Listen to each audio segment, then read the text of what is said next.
अवैध वाळू उपसा करणाऱ्या 6 लाकडी बोटी महसूल प्रशासनाने नष्ट केल्या आहेत. पंढरपुरात ही कारवाई करण्यात आली.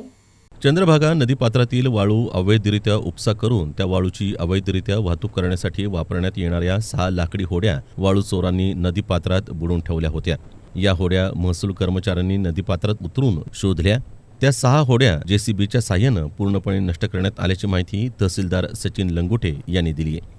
पंढरपूर प्रांताधिकारी सचिन इथापे यांच्या मार्गदर्शनाखाली तहसीलदार सचिन लंगोटे यांनी विविध पथकांची नेमणूक केली. इसबावी दरम्यान असलेल्या ओढ्यालगत परिसरातील चंद्रभागा नदीपात्रात वाळू उपसा होत असल्याची माहिती तलाठी अमर पाटील यांना मिळाली. त्यांनी तात्काळ वरिष्ठ अधिकाऱ्यांना कळवून पथकासह धाड मारले. यावेळी चंद्रभागा नदीच्या पात्रात वाळू वाहतुकीकरता वापरण्यात येणाऱ्या होड्या बुडवून ठेवल्या होत्या. चंद्रभागा नदीच्या पात्रात उतरून त्या होड्या महसूल विभागाच्या कर्मचाऱ्यांनी बाहेर काढल्या.